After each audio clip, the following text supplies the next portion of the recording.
Selamat pagi, selamat sore Bapak Ibu sekalian dan juga teman-teman semuanya. Hari ini saya akan mempresentasikan mengenai analisis mendalam tentang kasus PT Bank Dagang Nasional Indonesia atau BDNI, salah satu bank swasta yang tutup pada masa krisis moneter 1998. Sebelumnya, perkenalkan nama saya Edi Sihombing dengan NIM 230201010140 dari kelas manajemen 402. Presentasi ini dari mata kuliah manajemen perbankan yang dibawakan oleh dosen pengampu Bapak Joko Suharyanto SE MM CPOD.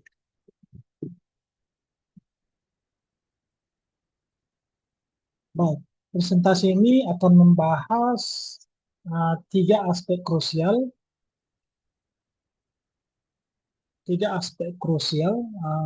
penyebab penutupan BDNI, langkah-langkah yang seharusnya dilakukan untuk mencegah kebangkrutan, dan kebijakan regulasi yang diperlukan agar tragedi serupa tidak terulang. Mengapa kasus ini penting? Karena BDNI adalah contoh nyata bagaimana krisis sistematik dapat menghancurkan institusi keuangan yang tidak siap dan memberikan pelajaran berharga untuk stabilitas perbankan di masa depan.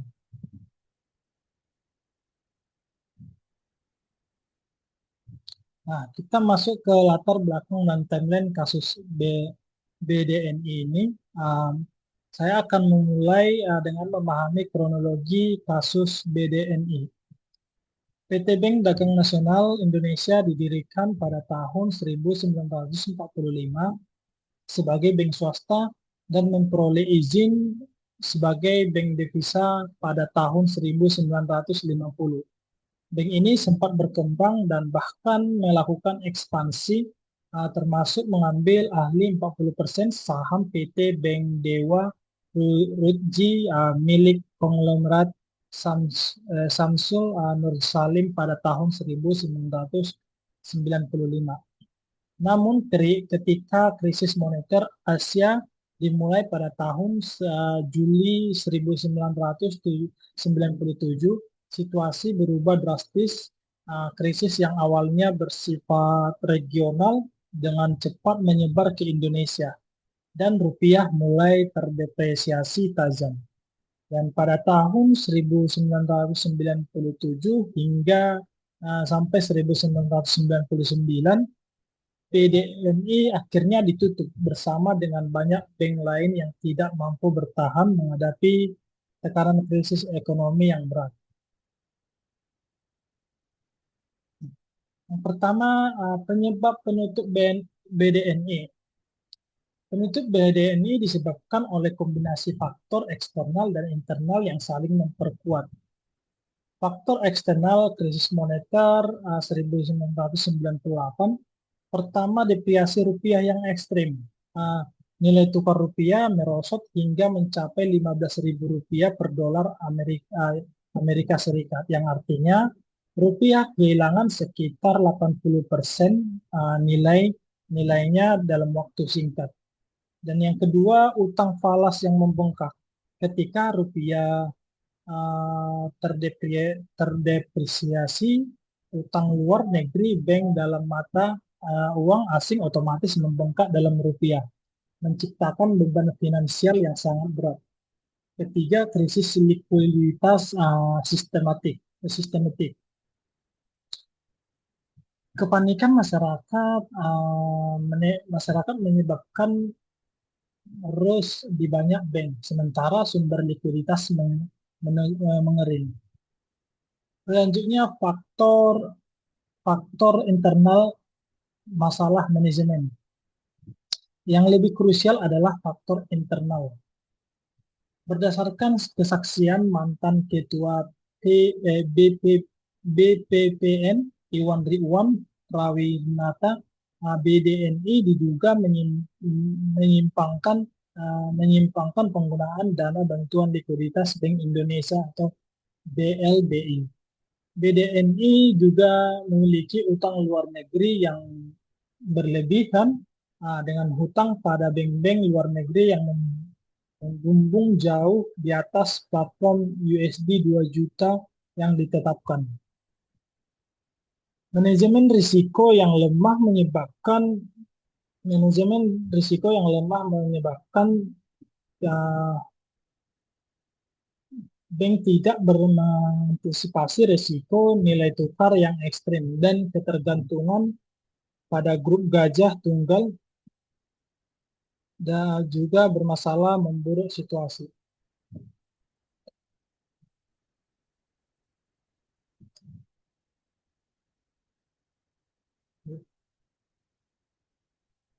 Selanjutnya yang kedua, langkah-langkah yang harus dilakukan BDNI.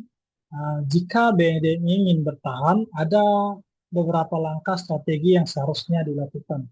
Nah, manajemen risiko proaktif. Yang pertama, manajemen risiko proaktif. Dalam manajemen risiko proaktif ini, kita akan akan melakukan hedging nilai tukar. BDNI seharusnya menggunakan instrumen dari derivatif seperti forward atau swap untuk melindungi exposure exposure falas mereka. Ini adalah praktik standar yang diabaikan banyak bank Indonesia saat itu. Kedua, diversifikasi portofolio untuk mengurangi konsentrasi risiko pada sektor atau grup tertentu. Yang ke stress testing secara berskala juga penting untuk memahami ketahanan bank terhadap berbagai skenario krisis. Yang kedua, langkah yang harus dilakukan yaitu penguatan modal dan likuiditas. Capital education rasio harus dijaga di atas minimal regulasi dengan margin yang cukup untuk menyerap kerugian tak terduga.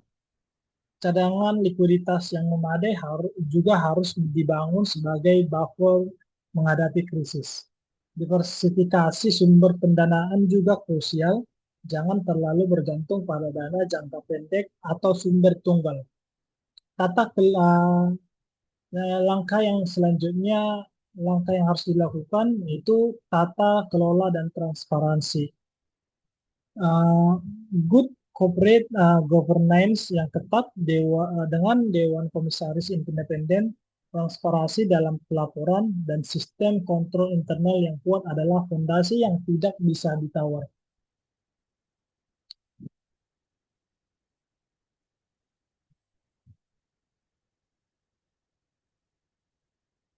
Baik. Yang ketiga, kebijakan preventif untuk mencegah krisis serupa. Untuk mencegah krisis serupa diperlukan reformasi kebijakan yang komprehensif.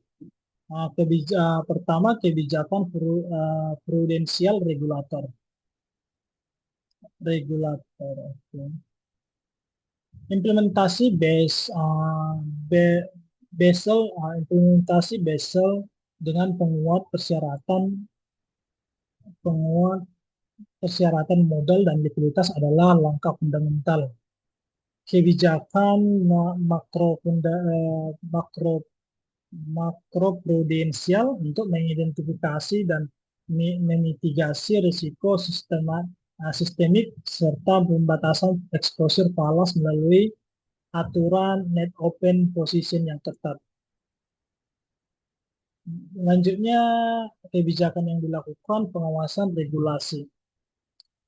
Risiko based supervision yang lebih sophisticated, mekanisme intervensi dini untuk bank bermasalah, dan fit and proper test yang ketat untuk memiliki pemilik dan pengurus bank. Selanjutnya, kebijakan yang dilakukan infrastruktur keuangan, di mana leader of less reserve dengan syarat yang ketat, sistem penjamin simpanan yang kredibel, dan kerangka resolusi bank yang efektif untuk menangani bank bermasalah tanpa menimbulkan contagion effect.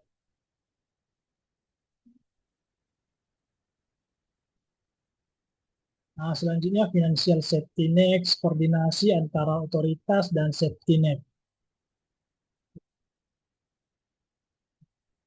Baik, dari hasil pembahasan di atas tadi ada kesimpulan yang saya ambil bahwa kasus BDNI memberikan pelajaran berharga bahwa kombinasi krisis eksternal dan kelemahan internal dapat mematikan institusi finansial dalam waktu singkat. Key takeaway dari kasus ini, manajemen risiko proaktif adalah survival kit yang tidak bisa ditawar. Ketergantungan pada pemilik atau grup usaha dapat menjadi kerentanan sistematik. Transparansi dan good governance adalah fondasi berkelanjutan. Regulasi prudensial harus adaptif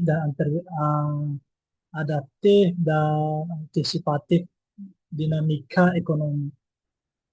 Rekomendasi ke depannya ini mencakup penguatan implementasi Basel 3, peningkatan kapasitas supervisi, pengembangan instrumen makroprudensial yang lebih canggih, dan meningkatkan literasi keuangan seluruh stakeholder.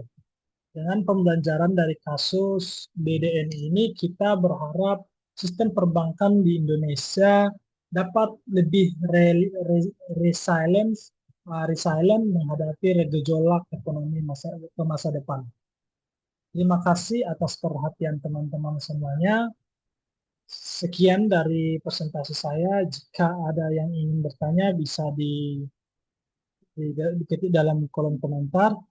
Dan teman-teman yang kurang paham dari hasil presentasi saya ini, saya sudah meletakkan sumber referensi. Teman-teman bisa membuka dari Tokopedia Indonesia, Kompas.com, SNECNN Indonesia, Wikipedia Indonesia, kontak.co.id, Buletin Ekonomi Moneter dan Perbankan Bank Indonesia. Baik, sekian. Saya ucapkan terima kasih.